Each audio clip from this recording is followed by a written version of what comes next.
दलितों को एक साथ लेकर उनके विकास के दावे तो बहुत किए जाते हैं, लेकिन जब वाकई में उनका साथ देने की बात आती है, उनके हक में कोई फैसला आता है, तो यही जातिवादी लोग उनके खिलाफ खड़े हो जाते हैं, जो केवल इसी बात का सबूत है कि उनका भला केवल किताबी बातें हैं, सच्चाई नहीं। नमस्कार, मेरा नाम है मोहिनी, आप देख रहे हैं भीमसेना। पिछले 24 घंटे में दलितों के साथ होने वाली घटनाओं के बारे में जानेंगे, जो इस वक्त काफी सुर्खियों में हैं। दलितों से जुड़ा पहला मामला भीम आर्मी चीफ चंद्रशेखर आजाद को लेकर है। एक तरफ उन्हें लगातार जान से मारने और रैलियां ना करने की धमकी दी जा रही है, वहीं आजाद के लिए दलित संगठनों ने हुंकार भरी है। दलित नेता दामोदर यादव ने मनुवादियों को सीधी चेतावनी दी है कि अगर वाकई में किसी की औकात है तो वो आजाद को केवल छू कर दिखा दे, जहां से आए हो वापस वहीं भेज दिए जाओगे।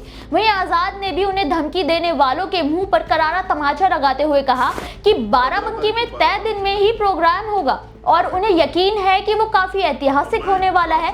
कुछ लोगों की धमकियों और उकसावे के कारण वो डरने वाले नहीं है। प्रोग्राम होगा और संवैधानिक तरीके से ही होगा। आजाद की घोषणा ने बता दिया कि दलितों के लिए उनकी लड़ाई जारी रहेगी और कुछ मनुवादियों की कोरी धमकी से वो डरने वाले या झुकने वाले नहीं है।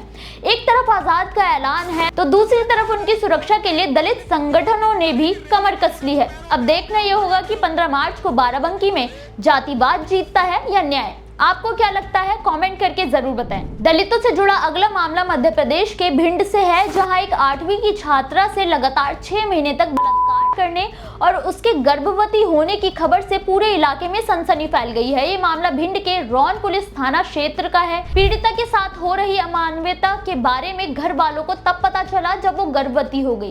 पीड़ित परिवार ने तुरंत पुलिस को इसकी जानकारी दी थी। पीड़िता के बयान के मुताबिक उसके ही मोहल्ले में 2 सगी बहनों से उसकी दोस्ती थी और उनके घर पीड़िता का आना जाना था। इसी दौरान दोनों बहनों ने उसकी जान पहचान अपने भाई साहिल से कराई थी। एक बार जब वो उन दोनों के घर गई हुई थी तो दोनों बहनों ने उसे साहिल के साथ अकेले कमरे में छोड़ दिया। साहिल ने पीड़िता को धमकी देकर उसके साथ बलात्कार किया और धमकी दी कि अगर किसी को बताया तो वो उसे ही बदनाम कर देगा।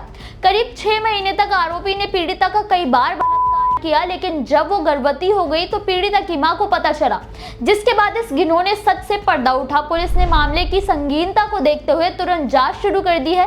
वहीं आरोपी इस वक्त फरार चल रहा है, पुलिस उसकी तलाश कर रही है। तो वहीं बजरंग दल जैसे हिंदू संगठनों ने पीड़ित दलित छात्रा के लिए न्याय की आवाज उठाई है। संगठन का कहना है कि राज्य में दलित बच्चों के साथ आपराधिक मामले लगातार बढ़ते जा रहे हैं, लेकिन प्रशासन इसे रोकने में पूरी तरह से नाकाम है। फिलहाल आरोपी की तलाश की जा रही है। दलितों से अगला मामला लखीमपुर खीरी से है, जहां जातिवादी मानसिकता के कारण दलितों का शोषण तेजी से बढ़ रहा है। ताजा मामला लखीमपुर खीरी जनपद के थाना तिकुनिया क्षेत्र का है, जहां मामूली कहासुनी पर आरोपियों ने दलित परिवार के 2 लोगों को जबरन घर से खींचकर पहले बाहर ले जाकर एक कमरे में बंद कर दिया और फिर दोनों को बुरी तरह से पीटा गया। पीड़ित परिवार ने जब इसकी जानकारी पुलिस को दी, पुलिस वहां आई और उन्होंने मारपीट को तो रोका, लेकिन सब कुछ सामने होते हुए भी पुलिस ने एफआईआर तक दर्ज नहीं की। पीड़ित ने अपनी लिखित शिकायत में कहा कि उसके साथ न केवल मारपीट की गई है, बल्कि जाति सूचक गालियां भी दी गई हैं और उस पर दबंगों ने पेशाब तक कर दिया। लेकिन पुलिस थाने में आरोपियों के खिलाफ रिपोर्ट तक लिखने के लिए तैयार नहीं है,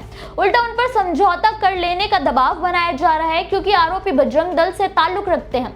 दलित संगठनों ने अब इस मुद्दे पर अपना रोष जताते हुए जल्द से जल्द कार्रवाई करने की मांग की है। अब देखना यह होगा मीडिया में आने के बाद पुलिस का क्या रवैया होता है। दलितों से जुड़ा अगला मामला हरियाणा के पानीपत से है, जहां एक ब्राह्मण धर्मशाला में दलित की बेटी की शादी की तैयारी चल रही थी, लेकिन जैसे ही उनकी जाति के बारे में धर्मशाला के मालिक को पता चला, उसने शादी के लिए सभी सामान को धर्मशाला से बाहर फेंक दिया।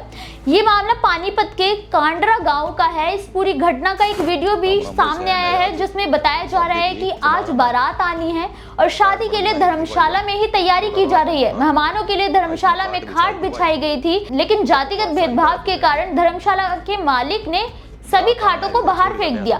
इस वीडियो के सामने आने के बाद भी अभी तक पुलिस का कोई एक्शन सामने नहीं आया है। अब तक बारातियों पर हमला काफी नहीं था कि अब तो जाति के नाम पर बारात घर और धर्मशाला में भी दलित बेटियों की शादी से मनुवादियों को परेशानी होने लगी है। जाति के नाम पर प्रताड़ित करना काफी नहीं था कि अब उनकी खुशियों में ग्रहण लगाने का ठेका भी ले लिया है।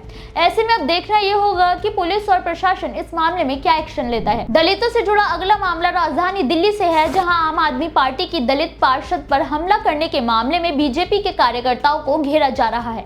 आपने सीधे तौर पर पार्षद ज्योति गौतम पर हमला करने के लिए बीजेपी के के गुंडों को जिम्मेदार ठहराया है, जबकि अब बीजेपी ने भी जवाबी हमला करते हुए कहा कि आपके नेता बिना काम किए ही क्रेडिट लेने के लिए बेताब हैं और विवाद उनकी तरफ से शुरू हुआ था। आपको बता दें कि आपके राष्ट्रीय प्रवक्ता संजय सिंह ने बीजेपी विधायक उमंग बजाज और उनके कार्यकर्ताओं पर इंद्रपुरी इलाके में पार्षद ज्योति गौतम और संजय बैरवा के साथ मारपीट करने का आरोप लगाया है। साथ ही उन्होंने ये भी कहा है कि बीजेपी के प्रभाव के कारण एक दलित नेता की शिकायत तक दर्ज नहीं की जा रही है, जिसके बाद से ही आप और बीजेपी के बीच जुबानी जंग तेज हो गई है। बीजेपी ने आप पार्षद पर आरोप लगाते हुए कहा कि राजेंद्र नगर में रोड कटिंग शुल्क से रोड बनाने का काम पूरा किया था और अब ज्योति गौतम वहां आकर उसका क्रेडिट लेने की कोशिश कर रही हैं और विवाद भी उन्होंने ही शुरू किया था। हैरानी की बात तो ये है कि आरोप प्रत्यारोप के बाद भी पुलिस अभी तक नींद से नहीं जागी है। ऐसे में देखना ये होगा कि कौन सही है और कौन गलत। वैसे आपको क्या लगता है, वाकई में कौन किसका क्रेडिट चुराने की कोशिश कर रहा है? हमें कमेंट करके जरूर बताएं। दलितों से जुड़ी इन खबरों पर आपकी क्या राय है, कमेंट करके जरूर बताएं।